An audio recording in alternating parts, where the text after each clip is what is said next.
Shalom rekan-rekan terkasih, selamat datang kembali bersama dengan saya Lydia Esther dalam program Living for Christ Indonesia. Mencintai Tuhan, berhenti menghakimi, dan menjadi berkat. Program ini terdiri dari 3 segmen. Segmen yang pertama cerita kita, segmen kedua topik kita, segmen ketiga apa kata firman Tuhan buat kita. Puji nama Tuhan, saat ini sudah bergabung bersama dengan kita Bapak dan Ibu Pendeta luar biasa. Bapak Pendeta Binsar Hutasoid bersama dengan Ibu Pendeta Riris Simanjuntak dari Gikindo, Rawalumbu, Bekasi. Puji Tuhan, saat ini kita akan mendengarkan tentang pelayanan Bapak Ibu Pendeta dan bagaimana pergumulan yang dihadapi dalam pelayanan mereka saat ini. Nah, Bapak Ibu boleh Pak diceritakan, Bapak atau Ibu boleh diceritakan bagaimana awalnya Tuhan memanggil Bapak Ibu dalam melayani Tuhan. Ya, panggilan Tuhan untuk saya melayani itu diawali dari di mana saya mendapatkan teguran ketika mendengar firman Tuhan dari seorang hamba Tuhan yang melayani saat itu. Di mana pada waktu itu saya sudah bergabung mengajar sekolah minggu seperti itu. Tetapi saya sendiri belum menerima Tuhan Yesus secara pribadi dalam hidup saya. Nah, ketika firman Tuhan itu saya dengar, saya merasa tertuduh bahwa saya itu adalah guru sekolah minggu pembohong. Begitu, saya menceritakan kasih Tuhan Yesus, tapi saya sendiri tidak mengalami seperti apa Tuhan Yesus itu dalam hidup saya. Nah, itu membuat saya sangat malu di hadapan Tuhan, dan pada saat itu saya mengambil keputusan untuk menerima Tuhan Yesus secara pribadi di dalam hidup saya dan dilayani secara pribadi. Dan berangkat dari situ saya merasa sangat penting diperlengkapi supaya saya bisa lebih lagi melayani sekolah minggu pada waktu itu begitu.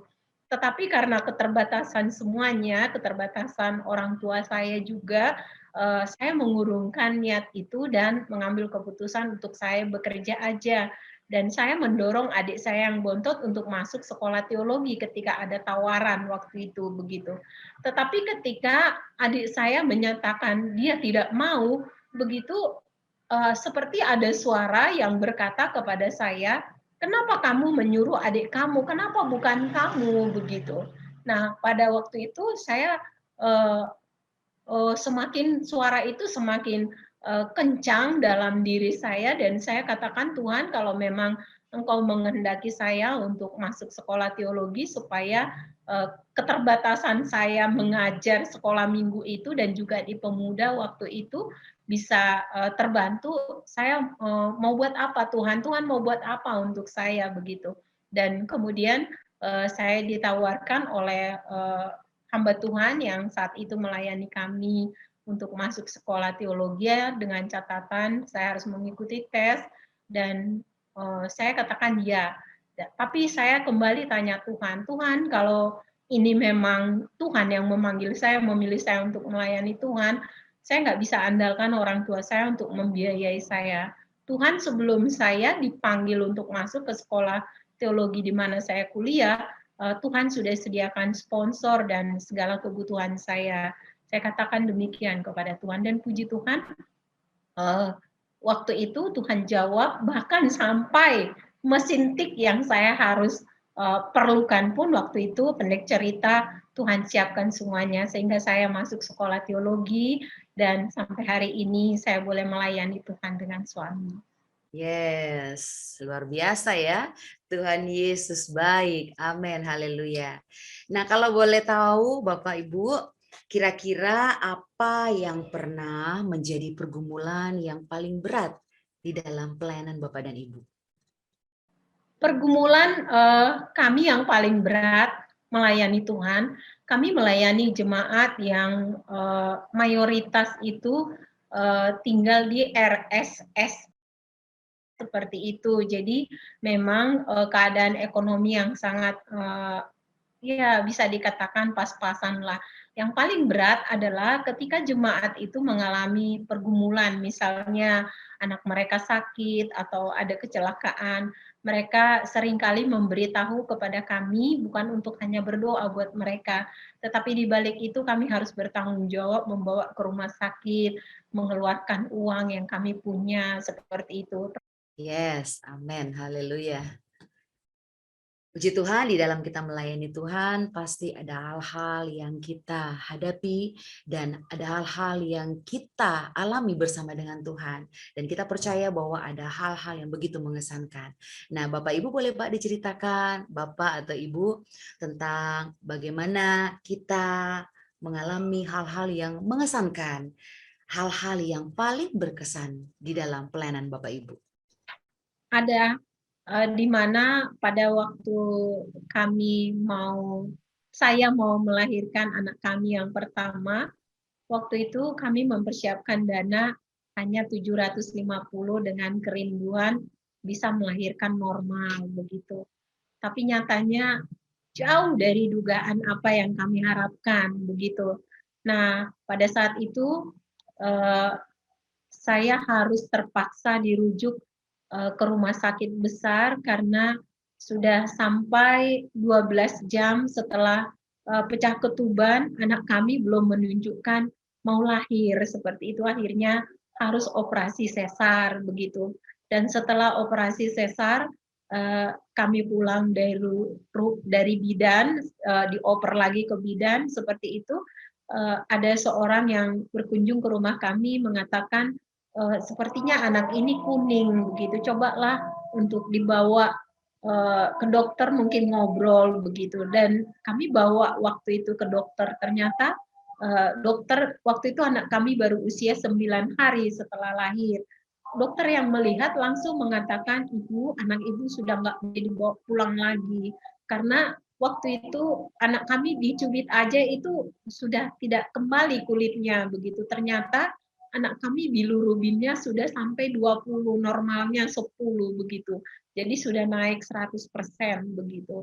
Dan akhirnya anak kami harus dirawat di ruang NICU pada saat itu. Sementara uang kami untuk persalinan karena sesar itu aja sudah nggak tahu itu uang dari mana, tapi masuk lagi seperti itu. Disitulah kami boleh melihat bahwa Tuhan yang kami layani bukan Tuhan yang diam, yang menutup mata, tetapi Tuhan yang ajaib, yang dapat menolong setiap anak-anaknya yang percaya kepadanya, dan seluruh dana yang kami perlukan saat itu, dan saat itu sangat mahal biayanya. Anak kami lahir tahun 2004, itu satu hari ruangannya saja 450.000, belum dokter dan pengobatan yang lain. Dan yang luar biasanya, dokter yang menangani anak kami tidak mau mengambil uang 1 rupiah pun dari kami. Dia melayani kami dengan luar biasa. Ini pengalaman kami dengan Tuhan yang sangat luar biasa. Yes. Amin, luar biasa Tuhan kita, luar biasa ya. Pandemi COVID-19 ini memang sangat berpengaruh bagi gereja-gereja Tuhan, dan sebagian besar hamba Tuhan yang mempunyai status gembala menjadi atau ada kendala untuk mencukupi kebutuhannya. Nah, Bapak Ibu boleh diceritakan bagaimana Bapak Ibu mencukupi kebutuhan di tengah-tengah masa pandemi COVID-19 ini? Ya, memang saya dalam masa pandemi COVID ini, saya mengajar di satu STT di Jakarta, tetapi tentunya mengajar di STT bukan sama seperti bekerja di satu perusahaan, karena yang ada di sana adalah persembahan kasih gitu ya, untuk mengajar sebuah STT itu. Nah, untuk diri pribadi sesungguhnya tidak mencukupi, tetapi karena saya percaya, bergantung penuh kepada Tuhan yang menyediakan segala sesuatunya, bahwa Dia tidak pernah meninggalkan kita. Saya ingat akan kebenaran firman Tuhan dalam Ibrani 13 ayat 5c yang mengatakan, aku sekali-kali tidak akan meninggalkan engkau, aku sekali-kali tidak akan membiarkan engkau, bahkan juga saya pegang janji firman Tuhan di dalam firman Tuhan Roma 10 ayat 11 bahwa orang yang percaya kepadanya tidak akan dipermalukan. Firman Tuhan itulah yang saya pegang sampai hari ini, bahwa Tuhan menyediakan segala sesuatunya bagi kami, dan itu terbukti bahwa kami sampai hari ini meskipun di tengah pandemi COVID, kami dipeliharakan Tuhan luar biasa.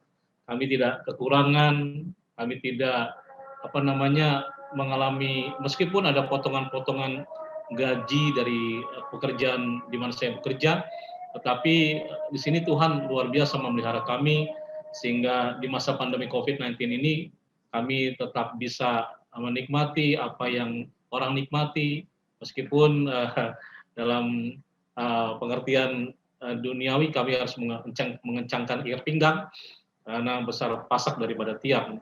Nah, itu yang kami alami bersama dengan Tuhan ketika kami melayani dengan sungguh akan apa yang kami lakukan bagi Tuhan Yesus.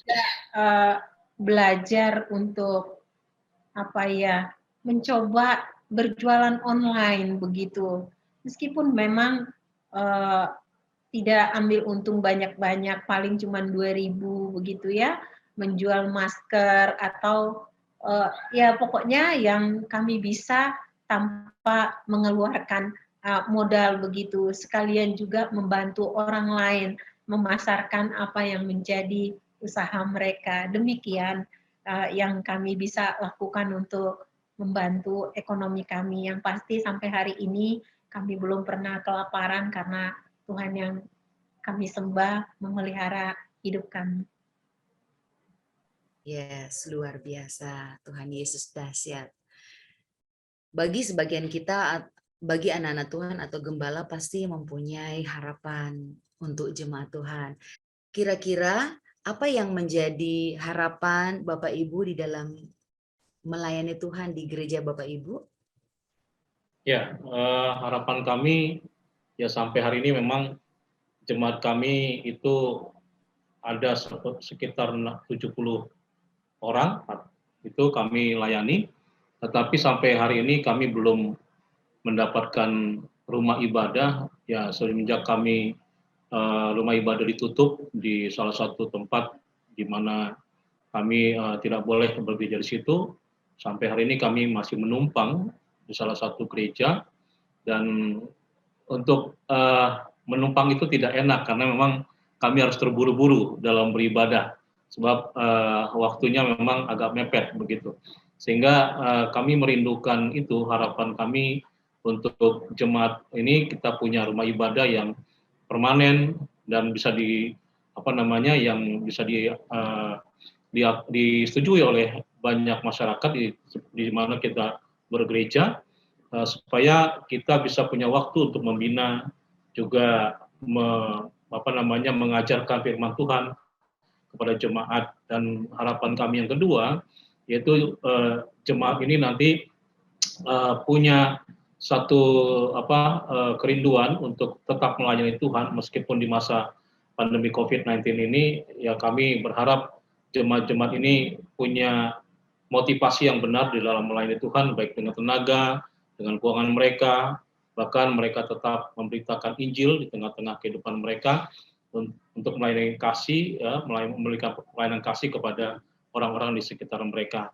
Memang selama masih masa pandemi COVID-19 ini, kami tetap melakukan ibadah online, dan di sanalah agak susah memang untuk masa pandemi COVID-19 ini, karena jemaat juga ada yang terkena imbasnya dalam pekerjaan mereka, ya, sehingga mempengaruhi perekonomian mereka, dan akhirnya untuk ibadah Zoom ini agak sulit dilakukan oleh mereka. Dan inilah harapan kami supaya kiranya Tuhan membuka jalan bagi jemaat dan juga bagi kami, bagaimana kami bisa mengadakan rumah ibadah yang sudah ditutup oleh oleh oknum-oknum yang memang tidak suka dengan adanya gereja di suatu wilayah di mana kami pernah beribadah, Pak. Dan juga harapan kami bagaimana kedua putri kami, karena kami sudah dikaruniai Tuhan 2 putri, dan saat ini mereka sudah duduk, yang satu akan masuk SMA tahun ini, dan yang kedua, yang nomor pertama itu sudah masuk kelas 2 SMK tahun ini. Dan kami rindu supaya kedua anak kami jangan sampai terputus sekolahnya, mengingat memang situasi sekarang sangat tidak memungkinkan, dan kami memang membutuhkan dana yang cukup lumayan untuk memasukkan anak kami masuk di SMA dan juga di sekolah musik yang anak kami rindukan, karena dia rindu masuk sekolah musik dan ternyata di sana cukup lumayan juga untuk biayanya setiap bulan. Itu harapan kami, kiranya Tuhan mencukupkan seluruh apa yang menjadi kebutuhan anak kami dan dalam studi mereka, dan juga kebutuhan kami untuk tetap melayani jemaat, karena di masa pandemi ini kami lebih banyak mengarah kepada konseling jemaat, menguatkan jemaat supaya jemaat tetap kuat di dalam menghadapi situasi yang sedang terjadi sekarang ini. Itu yang bisa kami sampaikan. Terima kasih. Puji Tuhan, haleluya.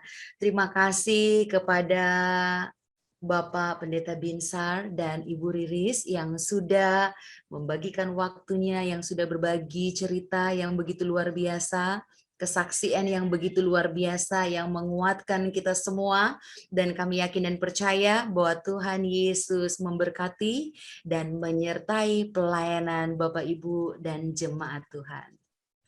Haleluya. Rekan-rekan terkasih, puji nama Tuhan, kita sudah mendengarkan kesaksian yang begitu luar biasa dari kedua hambanya. Dan bagi Bapak Ibu yang rindu untuk membantu pelayanan beliau, dapat mengirimkan persembahan kasih saudara melalui nomor rekening yang tertera di bawah ini. Dan kita percaya bahwa Tuhan Yesus akan memberkati setiap tindakan kita. Puji Tuhan, Tuhan Yesus memberkati.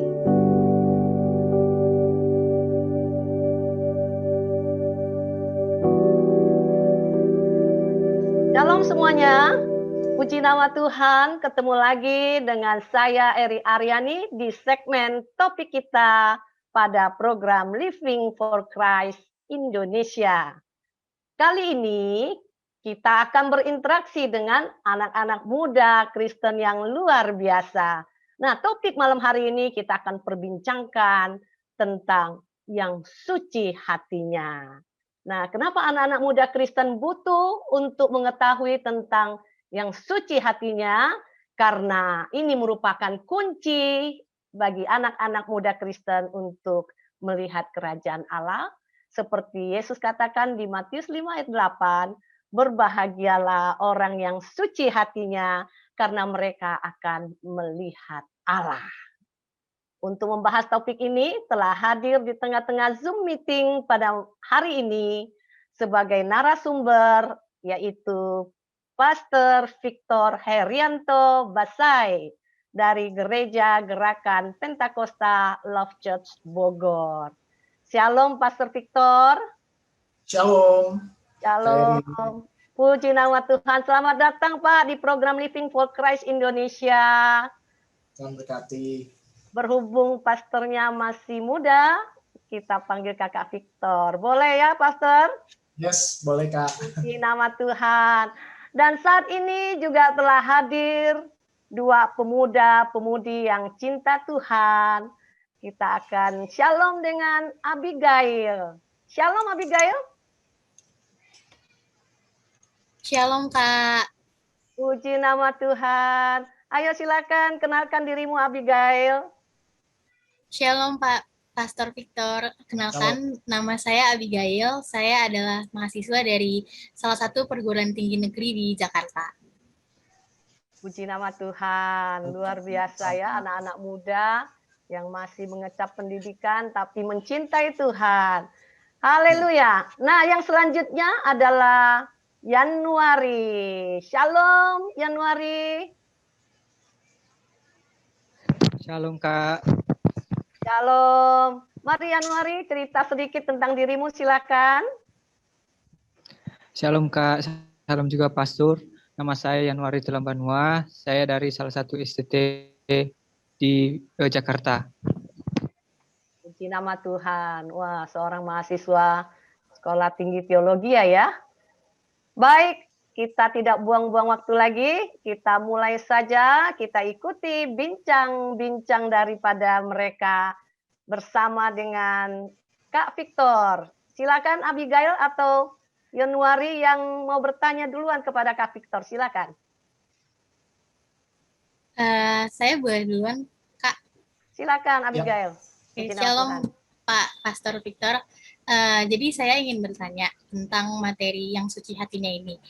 Jadi apakah orang Kristen yang mempunyai hati yang suci ini tuh dalam melakukan pelayanan kepada Tuhan tuh harus bagaimana? Karena padahal kan kita kalau secara manusiawi tuh pasti kita ingin terkenal, kita pengen dipuji orang, pengen dikagumi, pengen berdampak besar pada orang, dan itu tuh nggak cuma di batas lingkungan gereja, bahkan kayak kita bahkan ingin dikenal sampai Indonesia atau bahkan sampai seluruh dunia gitu. Jadi pengen motivasinya tuh jadinya ingin dikenal banyak orang gitu, dengan alasan pengen dapat viewers yang banyak atau misalkan jemaat yang banyak gitu. Nah, apakah hal itu boleh? Padahal kan kalau dijadikan sebagai profesi berarti pelayanan yang dilakukan itu bukan sebagai dari keinginan hati, jatuhnya adalah sebagai tuntutan kebutuhan, bukan karena ingin kerelaan hati untuk memuji dan menyembah nama Tuhan gitu. Mohon penjelasannya ya Pak Pendeta.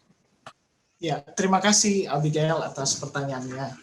Jadi kalau bicara mengenai kesucian hati, kita sendiri yang paling tahu hati kita seperti apa. Bicara mengenai kita beribadah kepada Tuhan, apakah hati kita sudah benar atau tidak, kita yang paling tahu. Kita yang paling tahu.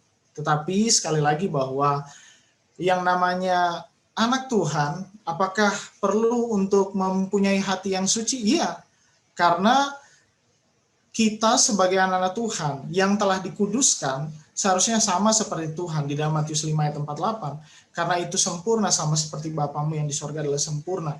Di dalamnya juga bicara mengenai kekudusan. Nah, bicara mengenai kehidupan kita anak Tuhan, di dalam menjalani kehidupan kita, bicara mengenai fenomena yang terjadi sekarang sebagai anak-anak Tuhan yang ingin dikenal, tentu saya percaya bahwa setiap kita ingin dikenal. Setiap kita ingin dikenal, banyak orang bisa berdampak. Tujuannya apa sih? Sebetulnya kalau kita lihat dari apa yang menjadi kepentingannya Tuhan, di dalam Matius 5 ayat 14 firman Tuhan katakan gini, kamu adalah terang dunia. Kota yang terletak di atas gunung tidak mungkin tersembunyi. Lagi pula orang tidak akan menyalakan pelita dan menaruhnya di bawah gantang, melainkan ditaruh di atas kaki-kaki dia. Jadi yang namanya kepentingan untuk menaruh kita ada di atas, itu adalah kepentingannya Tuhan. Kepentingan untuk kita supaya dikenal oleh banyak orang, sebetulnya itu adalah kepentingannya Tuhan. Tetapi yang membuat salah adalah ketika kita sebagai anak-anak Tuhan menjadikan itu sebagai kepentingan kita, sehingga tadi menghalalkan segala cara, bahkan cara-cara yang negatif, sehingga motivasinya pun bengkok. Sehingga waktu kita mulai terkenal bukan lagi Tuhan yang dikenal, tetapi pengandalan diri kita yang dikenal. Jadi bicara mengenai dikenal, apakah salah kalau kita menjadi orang yang dikenal banyak orang?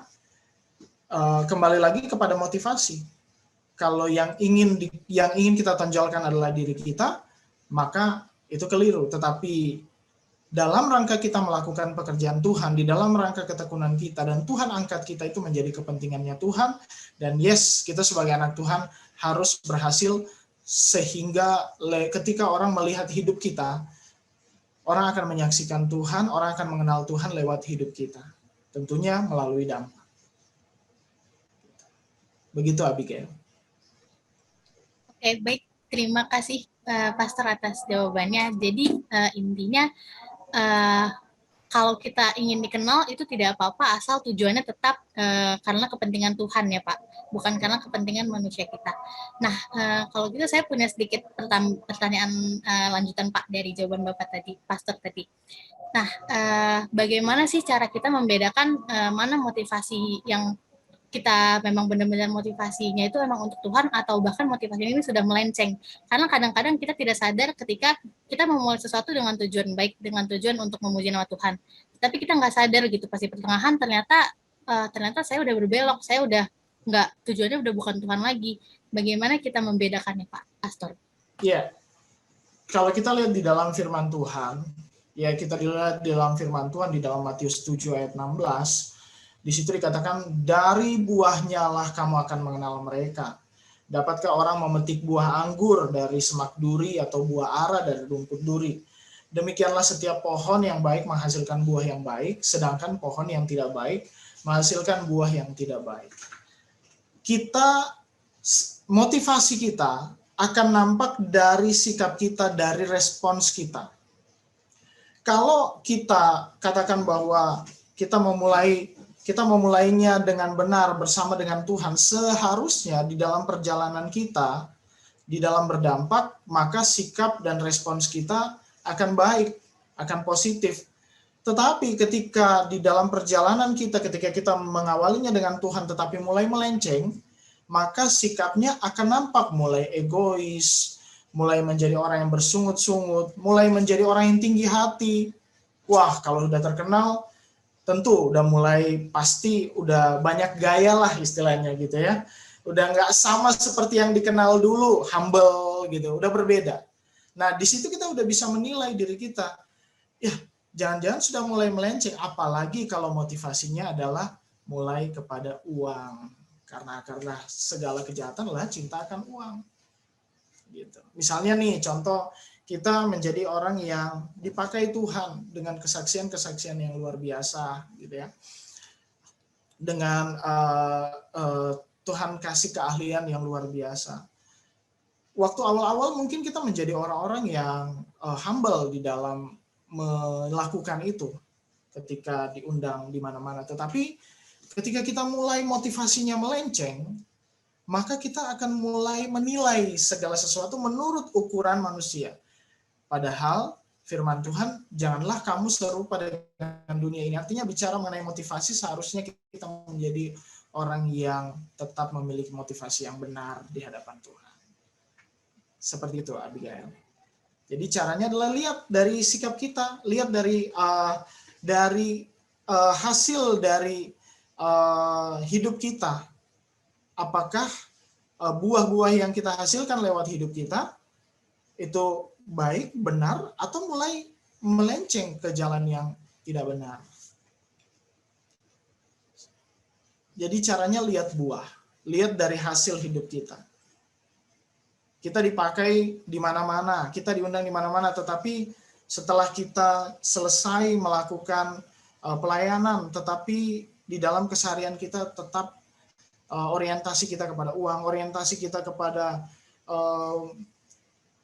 mengagungkan diri, menyombongkan diri, tentu pasti motivasinya pasti salah. Tetapi kalau kita makin jadi orang yang humble, tetap jadi orang yang jadi berkat, pasti motivasinya benar. Oke Kak, terima kasih Kak atas penjelasannya. Shalom Kak, saya mau bertanya nih.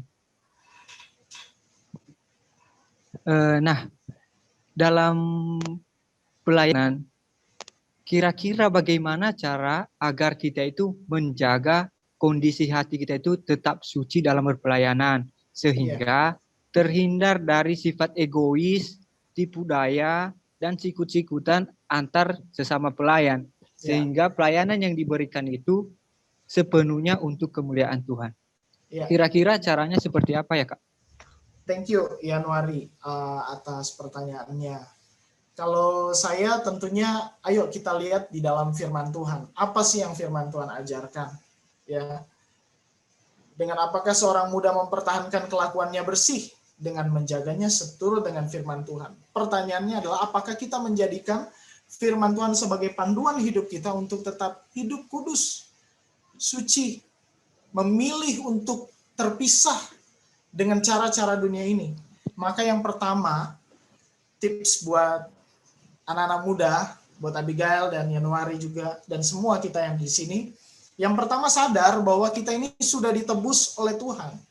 sadar bahwa kita adalah umat Tuhan yang dipisahkan, dikuduskan, yang seharusnya layak untuk dibinasakan, tetapi dipilih oleh Tuhan, diselamatkan bukan karena kita baik, tetapi karena kasih karunia yang begitu besar banget buat kita.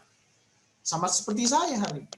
Saya menyadari bahwa hidup saya sudah ditebus, sudah dibayar lunas, bahkan diselamatkan.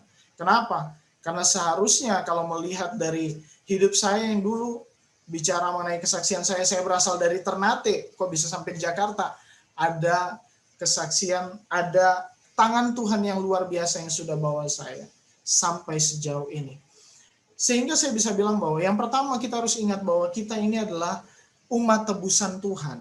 Sekali lagi, bukan karena kita baik, tetapi karena Tuhan yang memilih kita. Bukan karena kita hebat, kita jago, kita pintar khotbah, tetapi karena Tuhan yang pilih kita. Yang kedua, bagaimana supaya bisa menjaga diri kita tetap, hati kita tetap benar, suci di hadapan Tuhan, maka saya belajar dari Tuhan Yesus. Bagaimana dia tetap melakukan apa yang Tuhan kehendaki, sampai dia selesai bertugas mati di kayu salib dan menebus dosa kita. Saya belajar dari Tuhan Yesus di dalam Matius 4 ayat 4 firman Tuhan katakan, tetapi Yesus menjawab, ada tertulis, manusia hidup bukan dari roti saja, tetapi dari setiap firman yang keluar dari mulut Allah. Yang kedua tipsnya bagaimana supaya hati kita tetap suci, perhatikan apa yang kita konsumsi. Perhatikan apa yang kita makan. Yang kita makan bisa yang kita lihat. Indra, ya, pencernaan untuk masuk di dalam hati kita berasal dari mana? Dari mata dan dari telinga. Perhatikan apa yang kita konsumsi melalui mata dan melalui telinga. Kalau kita sebagai anak-anak Tuhan, pelayan Tuhan, tapi yang kita konsumsi adalah hal-hal yang buruk, bacaan-bacaan yang tidak memberkati, itu akan mengotori hati kita. Ingat, firman Tuhan berkata bahwa di dalam tubuh kita ada tubuh, jiwa, dan roh. Kalau yang kita kasih makan di dalam hati kita adalah hal-hal yang duniawi, kedagingan kita kuat, roh kita lemah, akhirnya jiwanya ngikut ke daging. Makanya kecenderungannya orang yang dagingnya kuat, rohnya lemah, gak mau ibadah, gak mau baca firman, gak mau doa. Kalaupun doa, agak lama dikit kayak kompor ditaruh di pantatnya, kemudian mulai ngerasa gerah kalau diajak doa. Itu yang kedua. Sehingga apa? Ayo kita perhatikan apa yang kita konsumsi setiap hari. Melalui mata dan telinga. Yang ketiga, putuskan untuk mematikan kedagingan kita. Ini hal yang sama juga yang diujikan oleh iblis kepada Tuhan Yesus. Jika engkau anak Allah, jatuhkanlah dirimu ke bawah, sebab ada tertulis mengenai engkau, ia akan memerintahkan malaikat-malaikatnya, dan mereka akan menatang engkau di atas tangannya, supaya kakimu jangan terantuk kepada batu.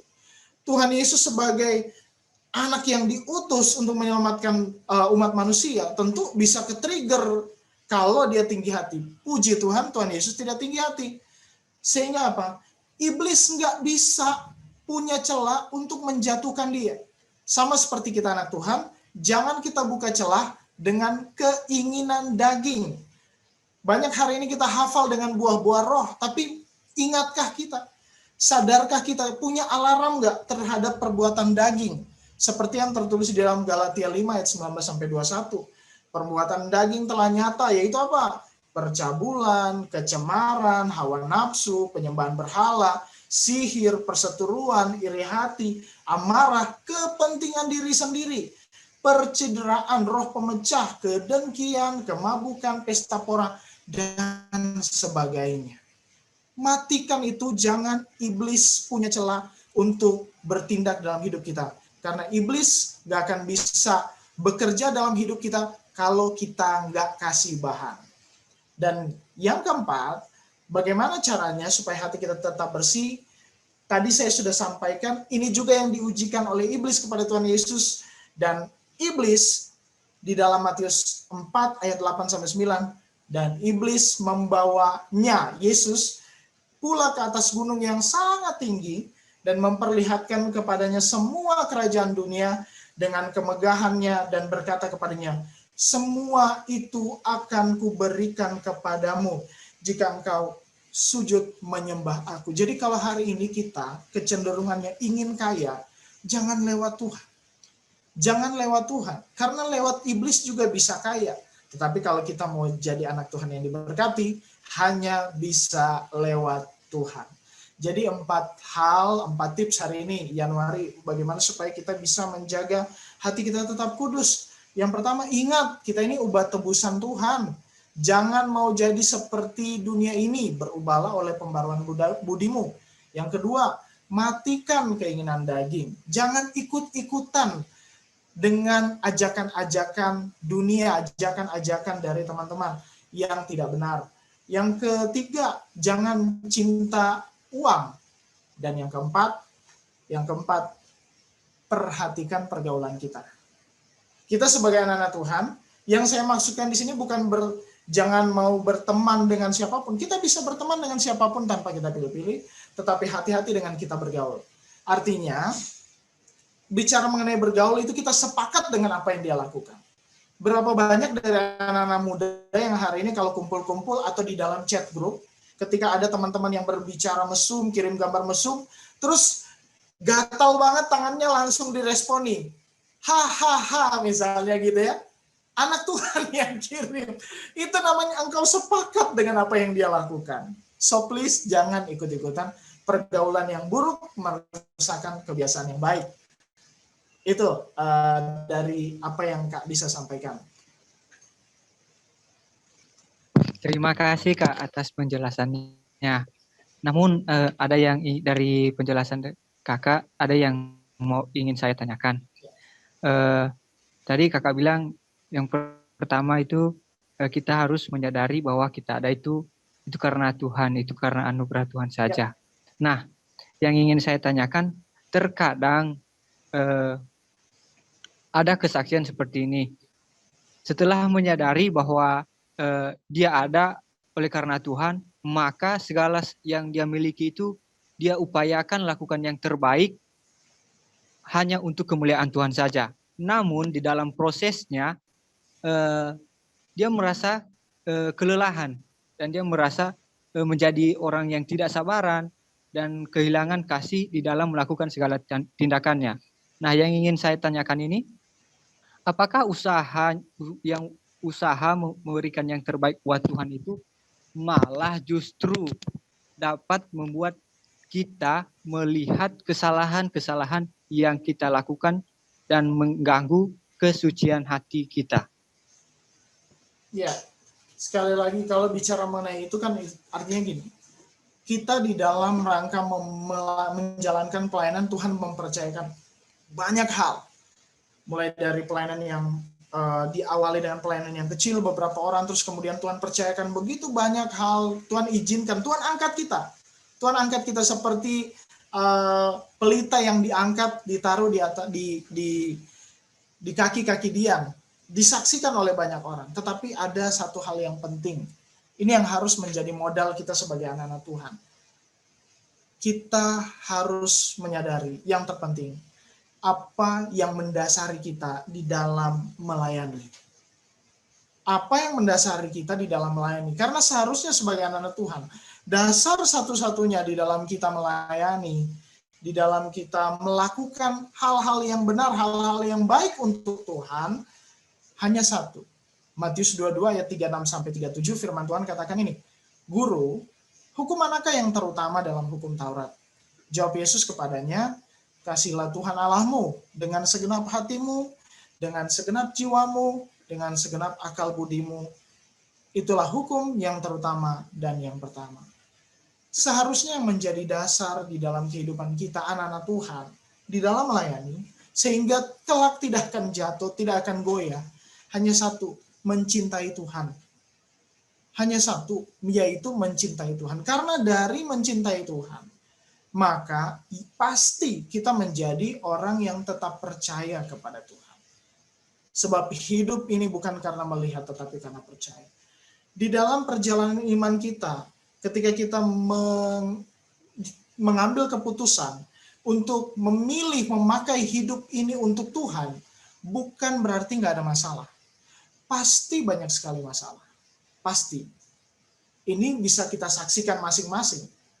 Tetapi ketika kita menjadi orang yang memiliki dasar, saya melayani karena mengasihi Tuhan, maka saya tetap percaya bahwa apapun yang terjadi tidak akan menghancurkan saya, tetapi akan membuat hidup saya makin naik, dan makin naik, membuat hidup saya makin memiliki karakter menyerupai Kristus, karakter Kristus. Kalau kita mencintai, maka kita akan menjadi orang yang lebih dari sekedar taat di dalam melaksanakan perintah, sehingga ketika kita melakukan apa yang perintah Tuhan, bukan lagi takut diberkati atau tidak diberkati. Enggak, cuma satu, hanya ingin menyenangkan hati Tuhan. Dilihat nggak dilihat orang, tetap menyenangkan hati Tuhan. Dihargai maupun nggak dihargai, tetap motivasinya hanya satu, menyenangkan hati Tuhan. Dan yang berikutnya, yang ketiga, kalau orang sudah mencintai Tuhan, dia pasti akan melakukan yang terbaik. Melakukan yang terbaik. Sehingga tadi, dia tidak peduli dengan apa yang menjadi penilaian orang lain ketika dia melakukan sebuah pelayanan, melakukan hal-hal untuk Tuhan. Banyak kali dari kita ketika kita melakukan sesuatu, kita mengawalinya dengan Tuhan, menggebu-gebu. Tetapi tidak ada ketekunan di sana. Bayangkan coba, kalau kita suka sama seorang wanita gitu ya, saya dulu pacaran, saya suka sama yang hari ini jadi istri saya. Kita pasti akan muncul yang namanya ketekunan, ya, ketekunan. Iya dong, iya, karena waktu itu saya menggunakan motor dan saya harus, saya berkantor di bandara, kemudian saya antar dia dari kantor ke Pasar Minggu, kebetulan dia waktu itu latihan paduan suara. Dan setelah saya dari Pasar Minggu, saya antar lagi dia ke Harmoni, ke kosannya dia. Lalu setelah itu di jam 12 malam saya pulang lagi ke Taman Mini Indonesia Indah. Artinya apa? Itu menimbulkan ketekunan karena saya sayang sama dia, saya nggak mau dia kenapa-kenapa. Nah, itu mungkin kita kepada manusia. Tapi bagaimana dengan Tuhan hari ini? Kita ingin mencintai Tuhan. Tetapi tadi nggak tekun, kita mau mencintai Tuhan, tapi tadi nggak pernah ngasih waktu. Kan seharusnya kita ngasih waktu, ya kan? Banyak hari ini orang ngasih kepada Tuhan yang sisa-sisa. Nah, yang membuat banyak kali anak-anak Tuhan itu kemudian lemah, jatuh. Kenapa? Karena dia fokus melakukan. Dia nggak pernah ngasih waktu dirinya dengan Tuhan. Dia nggak pernah buka telinga untuk mendengarkan apa yang Tuhan mau. Dia cuma bicara saja. Dia merasa itu sudah cukup. Dia merasa level imannya udah tinggi. Lupa bahwa hidup kita juga perlu diisi sebagai anak Tuhan. Kita perlu mengambil waktu khusus untuk tinggal, diam, lebih baik 1 hari di pelataranmu daripada 1000 hari di tempat yang lain. Duduk membangun hubungan dengan Tuhan, diisi oleh Tuhan. Seperti firman Tuhan, marilah kepadaku semua yang letih lesu dan berbeban berat, aku akan memberi kelegaan kepadamu. Ini, jadi yang salah bukan karena kegiatan yang banyak, tetapi masihkah kita memiliki waktu-waktu yang khusus untuk menyatakan rasa cinta kita kepada Tuhan. Sehingga apa? Yang tadinya mulai letih ketika datang kepada Tuhan, dicas lagi, ya kan? Dicas lagi, mendapatkan lagi kekuatan yang baru. Saya pikir itu Januari. Jadi dasarnya satu, kita mencintai Tuhan. Punya nggak motivasi kita untuk mencintai Tuhan atau sekedar terlibat aktif di dalam kegiatan-kegiatan pelayanan? Karena kalau cuma sekedar terlibat aktif di dalam kegiatan-kegiatan pelayanan, maka satu kali lagi capek, lelah, mulai merasa bahwa saya mulai jauh dari Tuhan nih. Saya udah mulai nggak ngerasa yang namanya cinta mula-mula. Yang salah kamu, karena kamu udah mulai masuk di dalam pengandalan diri. Kamu nggak punya lagi waktu indah bersama dengan Tuhan. Waktu pagi, saat teduh, waktu malam, ketika selesai engkau menyelesaikan aktivitasmu, masihkah kita punya waktu? Tetapkah kita mencintai Tuhan? Saya pikir itu Yanuari. Terima kasih Kak atas penjelasannya. Shalom Kak, saya ingin bertanya lagi. Iya, silakan, Abigail. Dalam pelayanan hati yang suci itu, apakah hal itu berhubungan erat dengan kesungguhan hati kita yang dilihat melalui pertimbangan yang benar atas pikiran, motivasi, integritas, dan niat. Jadi kayak apakah ada hubungan yang erat antara motivasi dan pengajaran dan perilaku dalam pelayanan seorang hamba Tuhan gitu, dalam pelayanan kita, apakah ada hubungan yang erat antara hal-hal tersebut? Iya, tentu sangat berhubungan. Yang namanya hati yang suci itu berhubungan dengan kesungguhan hati. Kalau hati kita nggak benar, hati kita punya motivasi terselubung, ya misalnya contoh motivasi kita untuk mencari keuntungan, tentu kita akan sungguh-sungguh kalau itu memberikan keuntungan kepada kita. Tetapi kalau kita sungguh-sungguh di dalam melayani hanya satu, untuk menyenangkan hati Tuhan, mencintai Tuhan, punya motivasi yang murni, maka dia akan sungguh-sungguh apapun yang dihadapi, dibalas atau tidak dibalas, dihargai atau tidak dihargai, dia tentu akan menjadi orang yang tetap tulus. Sekalipun apa yang dia lakukan mungkin belum tentu bisa diterima oleh orang lain, tetapi dia tetap menjadi pribadi yang tulus. Apakah ada hubungan erat antara motivasi dan pengajaran dan perilaku dalam pelayanan seorang hamba Tuhan? Iya, jelas. Ya, tadi saya udah katakan, di dalam firman Tuhan yang ngomong, di dalam Matius 7 ayat 16, dari buahnya lah kamu akan mengenal mereka. Dapatkah orang memetik buah anggur dari semak duri atau buah ara dari rumput duri? Ayat yang ke-17, demikianlah setiap pohon yang baik menghasilkan buah yang baik, sedang pohon yang tidak baik menghasilkan buah yang tidak baik. Ini buat kita. Ayat yang ke-18. Tidak mungkin pohon yang baik itu menghasilkan buah yang baik, ataupun pohon yang tidak baik itu menghasilkan buah yang tidak baik.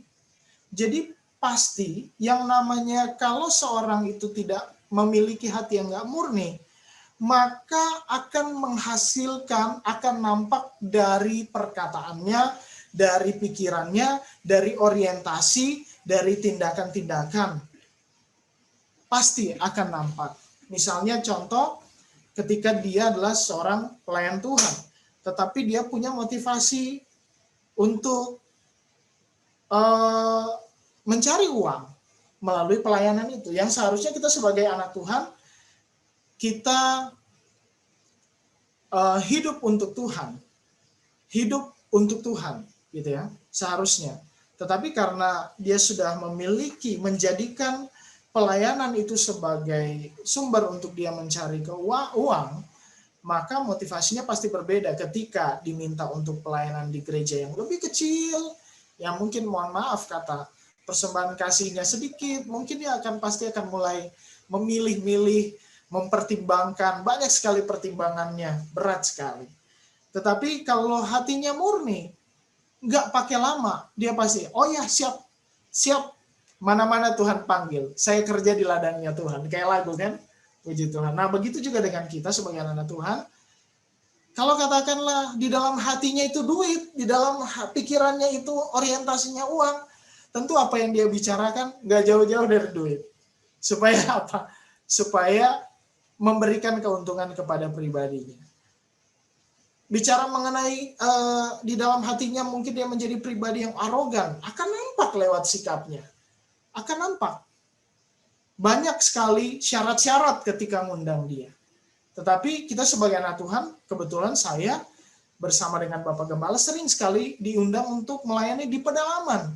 Jadi puji Tuhan sekalipun di umur yang masih muda ini Tuhan izinkan untuk keluar masuk pedalaman bersama dengan Bapak Gembala saya. Yang mana masuk di pedalamannya di pedalaman Papua, Wamena. Yang sama sekali ketika kita melihat yang namanya pelayanan itu benar-benar hanya memerlukan motivasi yang murni saja untuk tetap ada di sana. Itu jadi Abigail sangat-sangat berhubungan berat. Kalau hati kita murni, motivasi kita murni, tentu pengajarannya juga mau pengajaran yang murni, pengajaran yang benar. Begitu juga dengan perilaku dari seorang hamba Tuhan. Gitu. Baik, terima kasih Kak atas penjelasannya. Puji nama Tuhan. Bagaimana Abigail Januari, sudah puas nih dengan pertanyaannya? Iya, sayang sekali ya, waktu kita terbatas. Yap. Kita harus mengakhiri obrolan kita kali ini. Jika ada teman-teman yang masih penasaran nih, kemungkinan masih mau bertanya, silakan teman-teman boleh tulis di kolom komen ya. Sebagai penutup, apakah ada pesan-pesan khusus yang mau Pastor Victor sampaikan kepada kaum muda Kristen sehubungan dengan topik ini? Silakan, Pastor.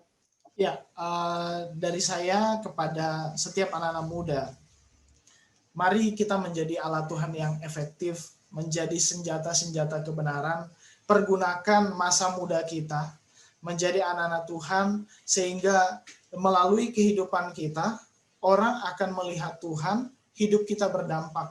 Dan ingat bahwa Tuhan mau kita sebagai anak-anak Tuhan itu berhasil. Supaya apa? Supaya dampak yang tersebar di luar sana akan menjadi lebih baik. Kalau kita anak Tuhan tapi pecundang, anak Tuhan tapi nggak berhasil, siapa yang akan percaya kalau kita menyembah Tuhan? Tapi kalau kita menjadi anak Tuhan yang hebat, menjadi anak Tuhan yang terbaik di dalam bidang kita masing-masing, tetap menjaga kekudusan, kesucian hati dengan cara tetap mengingat dalam hati kita untuk mencintai Tuhan dengan sungguh-sungguh, maka kita percaya bahwa lewat kehidupan kita nama Tuhan dipermuliakan. Tuhan Yesus memberkati kita semua. Haleluya. Puji nama Tuhan. Luar biasa topik malam ini. Saya yakin semua pasti puas dengan jawaban daripada Pastor Victor. Haleluya. Puji nama Tuhan. Terima kasih kepada Pastor Victor Herianto Basai yang telah banyak memberikan penjelasan firman yang berhubungan dengan topik yang suci hatinya. Tuhan Yesus memberkati pelayanan pastor dan juga keluarga. Puji nama Tuhan. Terima kasih, Pastor. Thank you juga buat Abigail dan Januari. Terus semangat ya melayani Tuhan dan menjadi saksi. Amin.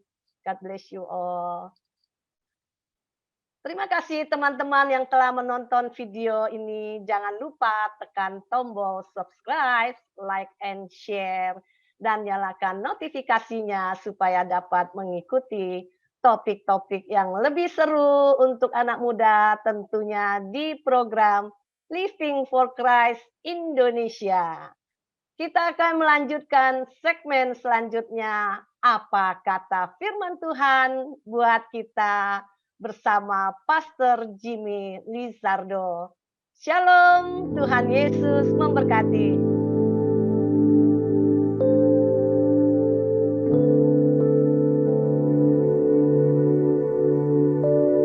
Shalom, rekan-rekan terkasih di dalam Yesus Kristus. Menarik sekali ketika tadi membahas di dalam segmen kedua dengan tema yang suci hatinya. Hari ini apa kata firman Tuhan tentang topik yang suci hatinya? Matius 5 ayat 8 dikatakan begini, berbahagialah orang yang suci hatinya karena mereka akan melihat Allah. Mazmur 18 ayat 27 katakan terhadap orang yang suci engkau berlaku suci. Terhadap orang yang bengkok engkau berlaku belat-belit. Saudara-saudara, rekan-rekan terkasih dalam Yesus Kristus, firman Tuhan dalam Matius 5 ayat 8 sangat menarik untuk kita simak. Firman yang berbunyi, berbahagialah orang yang suci hatinya karena mereka akan melihat Allah. Seakan meminta kita secara pribadi untuk merenung, untuk berpikir serta memeriksa atau menyelidiki diri kita sendiri. Kata Yunani untuk suci ya dipakai dalam ayat ini adalah kataros. William Barclay dalam bukunya memberitahu kita maknanya yaitu satu, aslinya kata kataros itu berarti bersih dan dapat dipakai. Jadi seumpama untuk baju kotor yang dicuci hingga bersih. Ya, arti kataros juga biasanya kata tersebut dipakai untuk gandum yang dibersihkan dari sekam-sekamnya dengan bantuan angin. Dengan cara yang sama kata tersebut juga untuk tentara yang terpilih, yaitu mereka yang telah dibersihkan dari tentara yang kurang efektif, penakut serta kurang berdedikasi. Yang ketiga, Kata suci atau kataros ini muncul disertai oleh kata sifat dalam bahasa Yunani, yaitu akeratos. Akeratos biasanya dipakai untuk susu murni atau anggur murni, ya, yang benar-benar tidak mengandung air, atau benda-benda logam yang benar-benar murni. Rekan-rekan terkasih dalam Yesus Kristus, sedangkan kata hati digunakan kata Yunani kardia, yang berarti jantung, hati, atau pikiran, atau batin. Jadi bagi orang Yahudi, kata hati itu memiliki arti yang luas, yakni lambang dari keseluruhan pikiran dan batin yang membentuk pola hidup manusia. Orang yang bersih atau murni hatinya adalah orang yang punya motivasi itu murni, lurus hati, tanpa pamrih dalam bertindak di segala bidang kehidupan. Rekan-rekan terkasih dalam Yesus Kristus, termasuk apa? Termasuk di dalam pengabdian kepada Tuhan. Orang yang bersih atau murni hatinya hanya berbuat hal-hal yang menyenangkan hati Tuhan dan menyelaraskan kepentingannya dengan kehendak Tuhan. Bagi sebagian besar orang, hal ini cukup sulit dilakukan. Karena yang sering terjadi adalah seringnya terselipnya suatu pamrih dalam setiap tindakan kita, bahkan tindakan kebaikan sekalipun. Nah, ucapan berbahagia ini meminta kita benar-benar melakukan pemeriksaan diri secara jujur, introspeksi. Apakah ada pamrih dalam tindakan baik kita? Atau memang benar-benar murni untuk menyenangkan hati Tuhan? Nah, hal-hal yang sederhana saja misalnya. Apakah ketika kita pergi ke gereja, kita benar-benar hanya untuk bertemu dengan Tuhan? Atau hanya sekedar memenuhi kebiasaan yang rutinitas, atau ingin terlihat sebagai orang yang rajin datang beribadah? Rekan-rekan terkasih dalam Yesus Kristus. Atau apakah pelayanan kita lakukan di dalam gereja benar-benar murni karena kerinduan untuk melayani Tuhan, atau untuk unjuk kebolehan dan talenta diri kita? Rekan-rekan terkasih dalam Yesus Kristus, ketika kita menolong orang dengan mengorbankan harta benda, apakah itu benar-benar murni karena ingin menolong orang dengan mengorbankan harta benda? Apakah itu benar-benar murni karena ingin menolong, atau ada terselip keinginan untuk dipuji karena telah melakukan kebaikan? Mari, kita jawablah dengan jujur. Selanjutnya, berkat bagi orang yang murni hatinya adalah akan melihat Tuhan.